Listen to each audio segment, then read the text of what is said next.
Bum, bum, bum, bum! Witajcie dzisiaj. Ja wiem, że dla Was to jest już końcówka roku, dosłownie ostatnie minuty, ale dla nas to jeszcze prawie tydzień. Z takim wyprzedzeniem nagrywamy, więc przepraszamy za to, że nie powiemy o najnowszych rzeczach, ale dzisiaj witam Was na No Comment numer...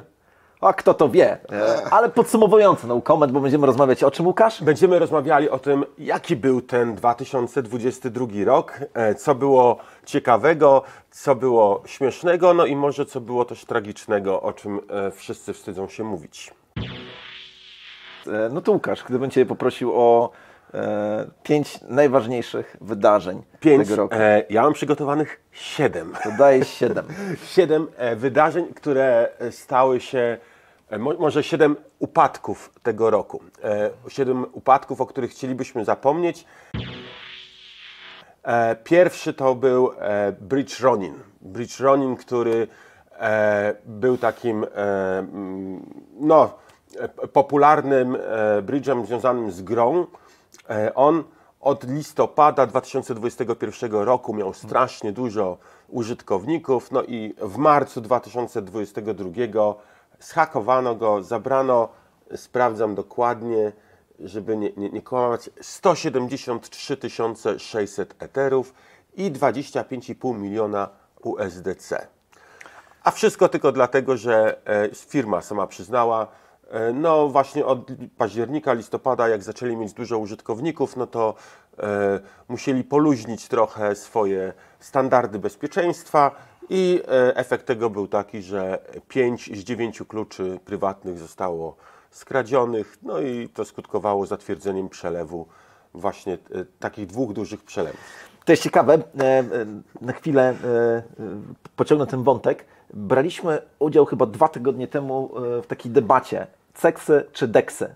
No i wiadomo, że my reprezentowaliśmy ceksy, chociaż to nie jest tak, że staliśmy na takim stanowisku, że tylko i wyłącznie ceksy, wręcz przeciwnie, właśnie przedstawiliśmy szeroki punkt widzenia. No ale oczywiście po drugiej stronie mieliśmy deksowca i Ty wtedy, Łukasz, zwróciłeś uwagę, że deksy wcale nie są takie bezpieczne, jak nam się wydaje, choćby z tego względu, że kontrakty mogą być skaszenione, ale kontrakty mogą być coraz lepsze, natomiast bridge'e stanowią wysokie ryzyko tutaj. Jakbyś rozwinął ten wątek jeszcze. No tak, bridge zawsze będzie ryzykowny, bo to jest takie połączenie ceksa z deksem. Można powiedzieć, z jednej strony mamy pewną automatyzację związaną z tym, że wpłaty na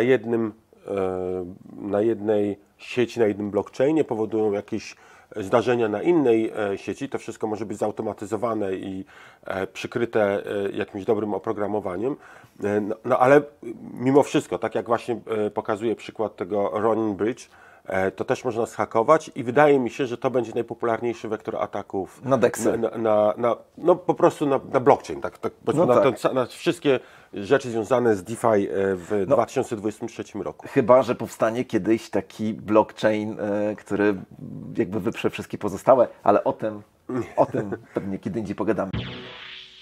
To w takim razie ja Ci wrzucę drugie wydarzenie, które mam i to nie jest ze świata krypto. Oczywiście drugie wydarzenie, które wpłynęło na nas wszystkich i również na świat krypto, pomimo tego, że nie jest kryptowalutowy w swojej naturze, chociaż kto wie, no to jest inwazja Rosji na Ukrainę. Pewniak numer 1, właściwie chyba nie było większego politycznego czy gospodarczego wydarzenia w tym roku, który właśnie się w tej chwili kończy. Tak, ja bym nawet powiedział, że najbardziej zaskakujące w tym wydarzeniu było to, że wszyscy myśleli, że Ukraina upadnie.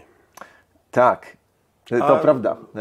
A to, że nie upadła, to jest pewien nie tylko symbol, to jest przede wszystkim symbol o tym, że wskazując na to, że Rosja nie jest tak wielkim imperium, jak wszystkim by się mogło wydawać, ale również jest to prawdopodobnie jakaś informacja, że na tej scenie dzieją się rzeczy, których po prostu my jako widzowie nie dostrzegamy. No ja bym jeszcze dodał, bo tak, z jednej strony Rosja się zbłaźniła, odsłoniła prawdziwą swoją naturę, to jest jedno, ale z drugiej strony muszę powiedzieć, że należy oddać tutaj cześć Ukraińcom, którzy po prostu byli dzielni, mężni i wytrwali w tym, co robili. Nie poddali się, nie uciekli, a przypomnę taki fakt, który może nie jest zbyt popularny i często powtarzany, że Zeleński miał kilka ofert. miał kilka ofert i możliwości ucieczki z kraju, z których nie skorzystał. Pięknie.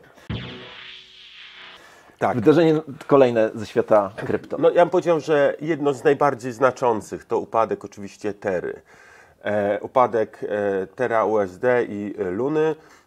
Coś, co było, no ja bym powiedział, bez precedensu. Taki pierwszy prawdziwy upadek, wielkie wydarzenie w świecie krypto, które spowodowało, że udowodniono naocznie, że nie ma zbyt dużych, którzy nie mogą upaść, bo są zbyt duzi. Nie? Takie... No to jest to, jak się okaże pewnie już w kolejnym roku, o czym rozmawialiśmy, za upadkiem Tery stali różni ludzie. W tej chwili podejrzewamy, że FTX, ale może coś do tego jeszcze dojdzie. Ale upadek Tery pokazał coś jeszcze. Pokazał, że stablecoiny, które są algorytmiczne, nie mające pokrycia, to tak naprawdę coś, co nie zdał ostatecznie egzaminu. No, można powiedzieć, że pokazało, że nie ma takiego nieryzykownego rozwiązania, bo w przypadku stablecoinów opartych o o zabezpieczenie, o skarbiec, no to zawsze może się okazać, że ktoś oszukuje. A w przypadku algorytmicznych, które miały być taką odpowiedzią, że tutaj trust no one i w ogóle mamy algorytm, który zapewnia, to okazuje się, że tam też również... Chodzi o to, że te algorytmiczne, one też mają swój kolateral, no nie? Tylko w postaci innych krypto i o ile te krypto to będzie Bitcoin, Ethereum i KNG, to wszystko jest jasne. Natomiast jeżeli będziemy wrzucali tam inne krypto, które sami wcześniej drukujemy i produkujemy, no to okazuje się, że to jest tak naprawdę derywat, który jest zabezpieczony derywatami. Wrzucę kolejne wydarzenie, które trochę umknęło naszej uwadze. Mianowicie zbombardowanie, jeżeli tak mogę powiedzieć, albo wysadzenie Nord Streamu. I dlaczego jest to ciekawe? Jest to ciekawe z wielu powodów. Po pierwsze, nadal nie potrafię sobie wyobrazić, jak to jest, że nikt nie widział, że chyba 70 ton, czy jakieś gigantyczne ilości ładunków wybuchowych były gdzieś tam złożone pod wodę i nie rzuciło się to nikomu w oczy. Dalej nie wiem, kto to ostatecznie zrobił. Możemy dywagować oczywiście, ale nie jest to jasne. Operacja była przeprowadzona jednak z rozmachem. Dalej, Nord Streamu, zgodnie oczywiście z wiedzą, którą mam z prasy kolorowej i od youtuberów, nie da się już naprawić. To znaczy koszty, które trzeba by było włożyć w naprawę Nord Streamu czy Nord Streama są tak duże, że łatwiej jest postawić nowego. I znowuż to tylko pokazuje, albo może nie tylko pokazuje, to pokazuje, że w tej chwili sytuacja geopolityczna i energetyczna w całej Europie odwróciła się do góry nogami. Gdyby w ubiegłym roku ktoś mówił, że oto największe europejskie mocarstwa, takie jak na przykład Francja czy Niemcy, mogą mieć wyzwania energetyczne, nikt by z nas w to nie uwierzył. Tak, zwrócę tylko uwagę na to, że wysadzono 3 nitki z 4 Nord Streamu i została jedna o przepustowości bodajże 25 czegoś tam, nie pamiętam czego, ale 20 albo 25. Natomiast dla porównania, ile to jest, to powiem, że ta nitka, która łączy Polskę z Norwegią, tak, taka z wielką pompą otwarta parę miesięcy temu, jako super zabezpieczenie energetyczne, ma przepustowość bodajże 10. No więc takie, boję się zapytać, czyja wina, że te 3 nitki wybuchły. Bo można by pomyśleć, że to była wina Tuska, ale to... Nie wiem, czy nie trzeba będzie wyciąć? No to Łukasz, jakie kolejne wydarzenie ze świata krypto? No następne to idziemy chronologicznie, więc upada Terra. To, co przeczytałem i mną wstrząsnęło przed chwilą, to łączne straty inwestorów to 60 miliardów dolarów. Tak się szacuje. No i w tym momencie upada Terra i mamy mały efekt domina. Jeden z funduszy inwestycyjnych, Three Arrows Capital, który był wyceniany tuż przed upadkiem Terry na ponad $0,5 miliarda, no, nagle zaczyna mieć poważne straty. No, generalnie dotknęło go kilka słabych inwestycji, no i ogłasza upadłość.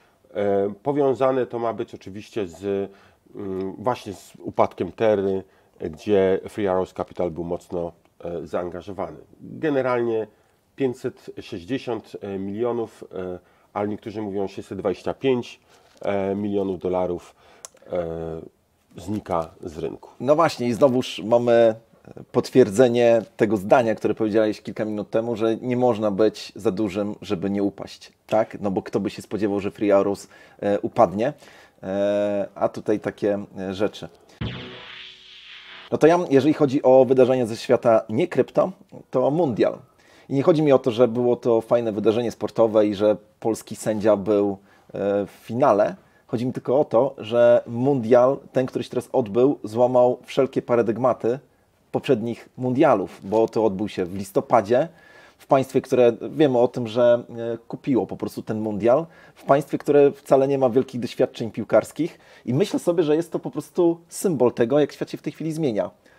Kto by kiedyś pomyślał, znowuż używam po raz drugi tego stwierdzenia, że mundial odbędzie się w listopadzie, a nie w czerwcu. I chociaż wiem, że nie jesteś wielkim entuzjastą piłki nożnej, raczej szachów i brydża, no to proszę przyjmij to właśnie jako świadectwo tego, że jest to znak czasów. To prawie tak jak ci bejsboliści, którzy pobijają popularność wszystkich innych bejsbolistów. Kamil, skąd ci bejsboliści są tacy popularni? Z jakiejś tropikalnej wyspy. Nie mogę sobie przypomnieć teraz skąd, ale wszyscy cieszą się, jak ich widzą, bo jedyne miejsce, gdzie oni mogą trenować, to za granicą, bo u nich w kraju nigdy śnieg nie pada, a mimo to biorą udział w zimowej olimpiadzie. I tak samo Katar miał swój mundial. Powiedzmy, tradycję piłki nożnej pewnie można mierzyć w miesiącach, a nie tam w latach. Tak. Na pewno nie grali w piłkę od średniowiecza, tak jak na przykład Anglicy. Także tam w ogóle był jakiś jeszcze skandal, przepraszam, że się wykaże nie wiedzą, ale coś się dzieje z finałem, tak? Jakieś problemy. No, znaczy właśnie to Francuzi mówią o to, że był skandal, dlatego że przegrali. No to tak. Rozumiem. Dobrze. Gdyby wygrali, to by nic nie mówili, natomiast faktycznie my jako Polacy możemy być dumni, bo polska drużyna sędziowska sędziowała i wszystko wskazuje na to, że nie dali ciała, wykazali się tutaj wielkim doświadczeniem. Okej, no to ja powiem o kolejnym wstydliwym wydarzeniu w świecie krypto, które wstrząsnęło światem. Ono może nie było tak bardzo mocno nagłaśniane, ale kolejny wielki fundusz inwestycyjny, Voyager Digital, upada. Mamy efekt domina, tak? Three Arrows Capital miało pożyczkę w Voyager Digital. Jak Three Arrows padło, no to Voyager Digital też upada. Kolejny wielka firma. No, mówi się tutaj o olbrzymich kwotach od 1 do 10 miliardów dolarów. Pożyczki. Voyager Digital udzielał wielu pożyczek.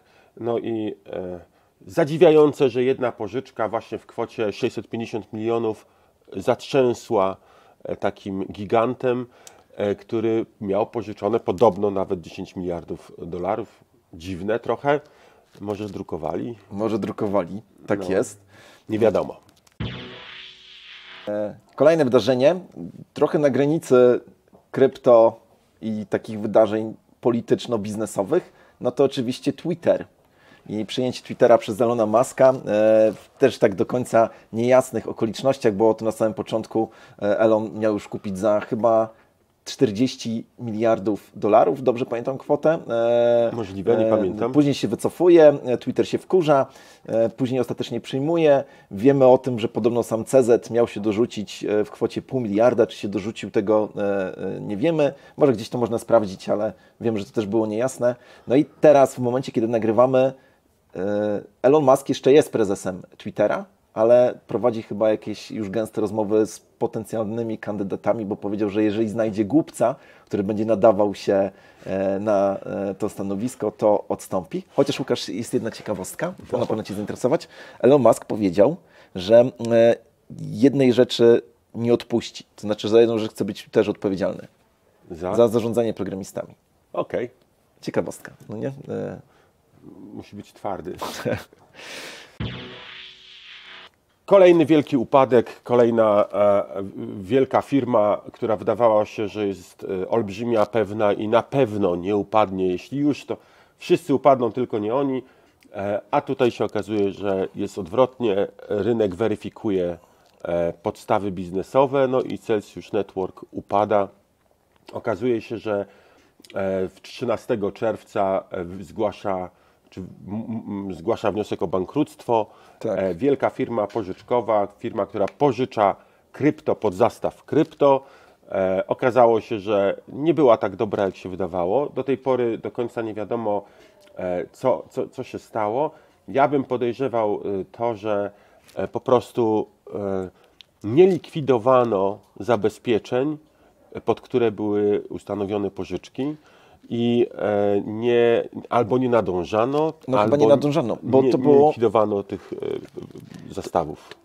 Upadek Celsjusza był konsekwencją upadku Luny.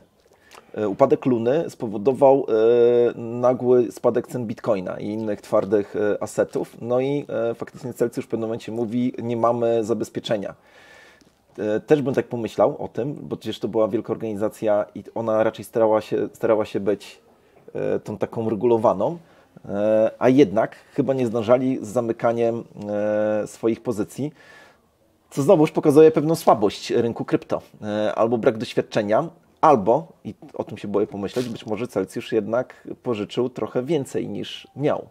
I to by było bardzo, bardzo smutne. No mam nadzieję, że nie robił tak, jak robi pewna firma, o której pewnie zaraz powiemy, która po prostu pożyczała to, czego nie miała. Z wydarzeń nie krypto, i to pewnie Cię zaskoczę, uważam, że doniosłym wydarzeniem, symbolicznym, ale doniosłym jest śmierć królowej Elżbiety. Koniec pewnej epoki. Dokładnie, koniec epoki, bo podejrzewam, że każda osoba, która nas w tej chwili ogląda, jak się urodziła, to Elżbieta była królową. Elżbieta była królową i dla mnie to jest to koniec pewnej epoki. Rodzina królewska pełna najróżniejszych skandali, no ale za jej czasów i upadł komunizm. Jeszcze zanim została królową, no to kończyła się wojna. Ona współpracowała z Churchillem, który podwójnie był chyba premierem, jeżeli dobrze kojarzę. Dla mnie to było jednak doświadczenie i dostrzegam jeszcze jedną rzecz. To chyba w ubiegłym roku, tak? Umarł jej mąż. Tak jakoś to jest, że w pojedynkę jest być gorzej. Także przeżyłem to. Jakoś nie spodziewam się niczego dobrego po nowym królu, ale to już zostawmy Anglikom. No jakaś epoka naprawdę się skończyła. A w świecie krypto mamy coś, o czym no jeszcze nie ucichły te odgłosy, które powstały po upadku. Oczywiście mam na myśli upadek FTX-a. FTX, który nawet nie wiem, jak to powiedzieć, ale to, co teraz się dowiadujemy, co tam się działo, to pokazuje, jak naprawdę straszne rzeczy mogą się dziać. Coś, o czym wszyscy myśleli, że to tylko w filmach jest możliwe, a tu się okazuje, że miało miejsce naprawdę 11 listopada. Dobrze, nie 11 września. To jest listopad. Wypełniony zostaje wniosek o bankructwo. Samuel Bankman-Fried podpisuje ten dokument, chociaż teraz podobno całego nie podpisał, no ale to już wiedzmy i zarówno FTX, jak i Alameda Research i wiele innych powiązanych firm znika ze świata krypto.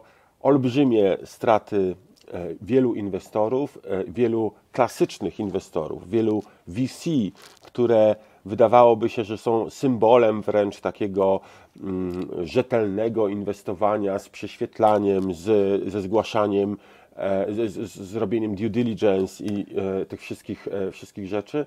Okazuje się, że one inwestowały w firmę, która była wydmuszką, bez księgowości. I naprawdę jeden z moich ulubionych seriali, który bardzo lubię, to jest Silicon Valley. Tak. To film prześmiewczo pokazujący, jak wygląda działanie startupu w Krzemowej Dolinie. I tam w jednym bez spoilerów będzie, ale w jednym z końcowych sezonów jest taka scena, jak oni znowu szukają funduszy, znowu szukają pieniędzy, rozmawiają z inwestorami i w pewnym momencie puszczają im nerwy i jeden z bohaterów zaczyna zachowywać się po prostu skandalicznie podczas rozmowy takiej z funduszem, zaczyna krzyczeć na nich, zaczyna tam robić pewne bardzo dziwne rzeczy, po prostu zaczyna traktować ich totalnie z góry, bo mówi, bo jak oni na ciebie z góry patrzą, to jest źle, ale jak ty zaczniesz się zachowywać tak skandalicznie, to oni pomyślą, że coś jest za tym i na pewno wtedy zainwestują. No i jedno spotkanie z jedną firmą, drugie spotkanie, jeszcze bardziej skandaliczne zachowanie, trzecie jeszcze bardziej skandaliczne zachowanie i jak wychodzą z tej trzeciej rozmowy, to zaczynają dzwonić telefony. Wiesz co, Łukasz, słyszałem, że podobno pewność siebie oceniają po tym, że jak idziesz na jakieś takie spotkanie właśnie z VC, czy z jakimś tam nie wiadomo jakim prezesem, to prosisz o to, żeby podali ci mleko. Tylko szklankę mleka, że to jest jakiś taki ten... Ale dobra, kontynuuj. No, chciałem tylko powiedzieć, że okazało się, że na przykład Sequoia Capital zainwestowała w FTX-a na zasadzie podobno rozmowa wyglądała tak, Sequoia mówi OK, to zainwestujemy, ale tutaj musimy zrobić due diligence i sprawdzić wasze firmy, księgowość, wszystko, a Samuel powiedział, a to jak nie chcecie, to nie i wyszedł. No i zainwestowali chyba 200 czy 300 czy 400 milionów dolarów, coś takiego. To był efekt tego wyjścia i no tak, FTX to jest coś, co pokazuje jak dużo zależy od ludzi. Znaczy FTX tak naprawdę pokazuje bardzo dużo rzeczy, bo nie tylko znowuż pokazuje słabość rynku krypto, ale pokazuje to, czego urzędnicy nie będą chcieli dostrzec, to, o czym mówiliśmy już wielokrotnie. Uregulowana giełda wydaje się z najlepszymi relacjami politycznymi, oto po prostu upada. No i sam fakt, wiem, że to się już robi powoli nudne, ale sam fakt, że Bankman w tej chwili jest w domu u rodziców, że nie musiał wpłacać, tak jak na początku w ogóle myślałem, tych 250 milionów dolarów, to jest po prostu tylko poręczenie, zabezpieczenie, jest no coś znaczy. No, na interpretację będzie jeszcze dużo czasu, ale tak sobie myślę... Zachęcamy do obejrzenia naszego kwadransu z Kangą z 27 grudnia. Tam temat troszeczkę szerzej omówimy. Tak jest. Zwracam uwagę, że powiedziałeś w formie przyszłej. No dobra, to Łukasz... Omówiliśmy. Następne wydarzenie, co było istotne? Ze świata już chciałem przejść do wydarzeń na Kandze, więc jeżeli masz jeszcze wydarzenia z krypto, to wymieniaj. Chyba że coś Ci przychodzi ze świata tej klasycznej polityki jeszcze do głowy. No i dla mnie znamienne było to, że pandemia po prostu zniknęła. Tak, i chciałem nawet o tym powiedzieć, natomiast wydarzenia pandemiczne to jest po prostu poprzedni rok. No nie? W styczniu i lutym jeszcze była pandemia, jeszcze mieliśmy groźnego zabójcę, była bardzo niebezpieczna choroba, która szalała na świecie i ona po prostu z dnia na dzień zniknęła. I nie chcę tu rozmawiać o tym, czy to jest groźna choroba, czy nie, tylko chcę pokazać, jak dużo zależy od przekazu medialnego. Ale wiesz co, że gdybyśmy polecieli teraz do Azji, do tej wschodniej Azji, to tam nadal chyba są problemy z tego tytułu. Tylko w Chinach.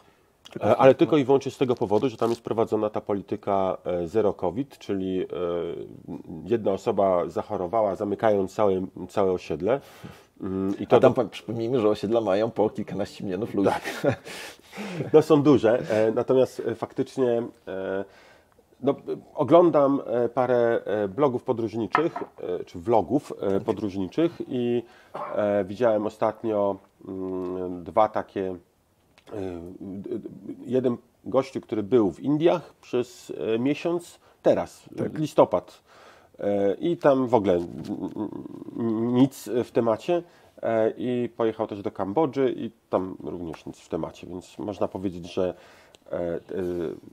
temat poszedł, zniknął, już nie ma. Jest oczywiście parę zacofanych krajów, które jeszcze jakieś tam mają, zacofanych mówię w sensie, które nie zorientowały się, że to już nie jest istotny nie temat. dotarło do nich informacji jeszcze, jasne. No to Łukasz, co jeszcze ze świata krypto? No właśnie, patrzę do notatek i przyznaję, że znowu jestem zszokowany, jak wielkie firmy upadają. Kolejny fundusz, kolejna firma BlockFi, tak, Another Cryptocurrency Exchange, czyli kolejna giełda ogłasza upadłość. Oni powiązani byli z FTX-em. Upadek FTX-a spowodował, że stracili płynność. No i kolejna firma upada. To jest w ogóle pokazuje chyba, to jest ta słabość troszeczkę świata krypto, że jeszcze jest za mały i za dużo jest powiązanych ze sobą firm. Jedna firma upada i to powoduje upadek kolejnej, to powoduje upadek kolejny taki efekt domina. Myślę, że upadek FTX-a jeszcze będzie bardzo długo gościł u nas na nagraniach, bo kolejne firmy powiązane z nim zaczną upadać i to firmy, które mogą teraz o tym wcale głośno nie mówić. Wystarczy, że po prostu miały jakieś istotną część swoich środków na FTX-ie, przechowywały, no i upadek FTX-a spowodował, że... Ale myślę, że to się może teraz, skoro już nie ma tych upadków, bo trochę ucichła ta sytuacja, także wydaje się, że największe sito przeszło i teraz może powinno być spokojniej. Ja jeszcze jedną rzecz sobie przypomniałem ze świata krypto. To jest atak na USDT, który ewidentnie miał miejsce. Tak? Widzieliśmy to na własnych oczach. Chłopaki z USDT, tak, no, czuliśmy niepokój. Chłopaki z USDT, mówię chłopaki, tak jakbym ich znał, w ogóle ich nie znam, ale dali radę. Jakiś plan mieli, wygląda na to, że wiedzieli o tym, co się szykuje. No, przetrwali tą zimę. Przetrwali, udało im się i dobrze to świadczy, chociaż no, wszystko jeszcze wydarzyć się może. Ja mam jeszcze jedno wielkie wydarzenie, doniosłe bardzo wydarzenie. To jest wyjątkowa, ale tym razem pozytywna rzecz. Tak. Pozytywna rzecz, która się wydarzyła, to w świecie skutym lodem, z zimą w pełni, z rynkiem zdecydowanie niedźwiedzim, nagle wyskakuje projekt o nazwie Kanga, który robi błyskawiczną zbiórkę na $1 milion, który przeznacza na skup swojego tokena, który następnie jest częściowo palony, a częściowo rozdawany wszystkim hodlerom. Myślę, że to było wydarzenie wielkie. Ono jeszcze cały czas trwa, ten skup trwa, bo to 100 dni od 1 grudnia, więc jeszcze przez 2 miesiące 2023 roku będzie trwał. No ale pokazało, że są możliwe takie akcje, jeżeli projekt faktycznie podoba się ludziom i jest prowadzony rzetelnie. Tak, to znaczy to było jedno z 3 wydarzeń na Kandze, które miało miejsce, które ja chciałem wymienić. Okej. A jakie 2 jeszcze? Tak naprawdę ich jest dużo, no nie? Ale tak sobie pomyślałem, gdyby ktoś przyszedł teraz z zewnątrz, ze świata nie krypto i spojrzałby na Kangę, to co by dostrzegł? Bo to, że się pojawiły nowe projekty, że były jakieś akcje krypto i tak dalej, że są nowe kantory czy coś takiego, to gdzieś tam niknie. 3 rzeczy się właśnie rzucają w oczy. To jest właśnie ten buyback, o którym wspomniałeś. KNF, trzeba o tym wspominać, to był chyba przełom stycznia, lutego. Na pewno to był ten rok. No i w końcu wydanie naszej karty płatniczej, obrędowanej. To są takie rzeczy, które miały miejsce właśnie w tym roku. No ja bym dorzucił jeszcze do tego to, że można powiedzieć, zorientowaliśmy się, że jesteśmy największą siecią kantorów na świecie. Nie ma drugiej, nawet zbliżającej się do nas, tak? Bo to trzeba powiedzieć, liczba punktów jest oszałamiająca, no i cały czas dynamicznie się rozwija. To jest dla mnie bardzo duża rzecz. No i druga mała rzecz, a dla mnie bardzo istotna, to jest to, że Kanga weszła w blockchain Algorand i to, że udało nam się zaistnieć w tej społeczności, jesteśmy pozytywnie odbierani. To był bardzo taki interesujący ruch i myślę pokazujący, że i teraz tu nie mówię, że to my mamy takie wyczucie, to znaczy Sławek i ja, ale mówię my jako Kanga, Tak. bo takie decyzje są podejmowane w większym udziale osób trzecich niż nie przez nas tutaj. Przez zespół. Przez zespół, tak. Więc to, że najpierw wyczuliśmy Polygon, a teraz wyczuliśmy Algorand, to jest myślę bardzo dobra informacja dla tych wszystkich, którzy patrzą na Kangę i myślą, że to jest dobry projekt. Tak, mieliśmy wyczucie, ja to tak czuję, że to były dwie dobre decyzje. Polygon już pokazał, że jest po prostu wielkim projektem. Przypominam, że jak myśmy rozpoczynali z Polygonem, to był, no byliśmy Drugą albo trzecią drugą giełdą na świecie, która obsługiwała Polygon i to tylko dlatego, że nie spieszyliśmy się. Byliśmy raczej tacy spokojni, mogliśmy być pierwszą, ale tak wyszło, że byliśmy drugą. No, a w Algorandzie jesteśmy może nie pierwszą czy drugą, ale jedną z pierwszych giełd, które w ogóle obsługują asety, czyli te inne projekty, które wykorzystały blockchain Algorandu do tego, żeby rozprowadzać swój token. No i właśnie z wydarzeń blockchainowych ja też bym powiedział, że na Kandze to było chyba takie największe uderzenie dla ludzi ze społeczności, chociaż pewnie moglibyśmy wymieniać jeszcze więcej i to jest pytanie do Was. Napiszcie, jakich 5 wydarzeń według Was, jeżeli śledzicie Kangę, jakie 5 wydarzeń było najbardziej doniosłych i znaczących w roku 2022 właśnie na Kandze. Tak, a powiedz tak krótko, jednym zdaniem, jakbyś mógł, czy jedną propozycję, co będzie największym wydarzeniem 2023 roku? Po pierwsze, myślałem o tym, to nie jest tak, że mnie zaskoczyłeś tym pytaniem i niestety nie wiem. Niestety nie wiem, no bo albo wydarzy się jakiś kolejny upadek, albo i tego się najbardziej obawiam. Niestety myślę, że 2023 może być negatywnym rokiem. Co jest dobre dla Kangi, no bo Kanga wykazała się tym, wiem, że teraz to jest bardzo pompatyczne, ale widzę, że my najlepiej radzimy sobie wtedy, kiedy jest źle. No bo wtedy się wzmacniamy, wtedy wychodzimy, wiesz, jeszcze wyżej, pozostali gdzieś tam się potykają. Myślę, że regulatorzy uderzą i że banki będą chciały machać swoimi palcami, pokazywać, że to oni jednak tutaj dowodzą. To są takie dwa obszary, z którymi będziemy musieli walczyć nie tylko my, ale w ogóle wszyscy pozostali. No, ja mam pozytywny. Okej? Ja uważam, że rok 2023 to będzie rok 6-cyfrowego bitcoina.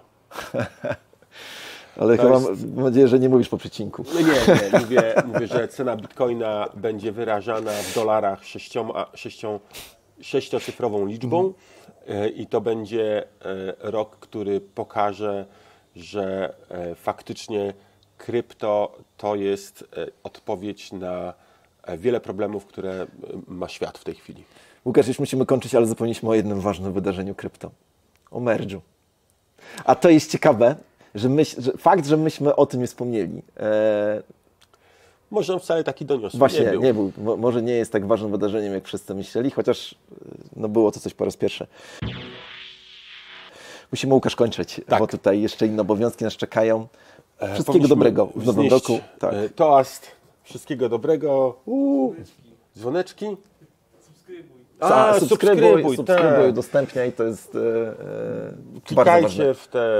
To jest mega ważne, w sensie my o tym zapominamy zawsze mówić, to jest bardzo, bardzo ważne, jak mamy pokazać innym, że jesteśmy tutaj ważną frakcją intelektualną, jak taki urząd ma więcej lajków niż Kanga. Także musimy tutaj o to walczyć. Czyli KNF. Kanga na fali. I BCK. Czyli Bitcoin ciągle królem i do zobaczenia w przyszłym roku.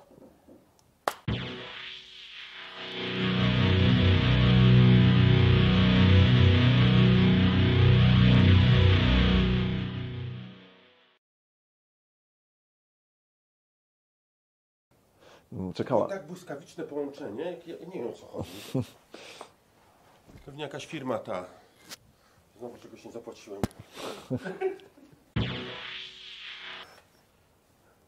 Tak, już? Tak, ja jestem gotowy.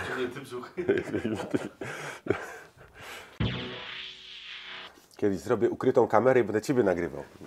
I podmienię nagranie na YouTubie. Ja tu nie jestem taki popularny youtuber jak wy. Ale wiem, wszystko będzie wykorzystane przeciwko mnie. Trochę taki jestem, wiesz, po tych świętach. Zużyty?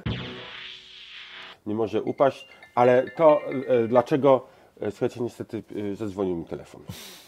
Nie wiem, czemu ktoś do mnie teraz dzwoni. Muszę się rozłączyć. Nie dzwońcie do mnie, proszę.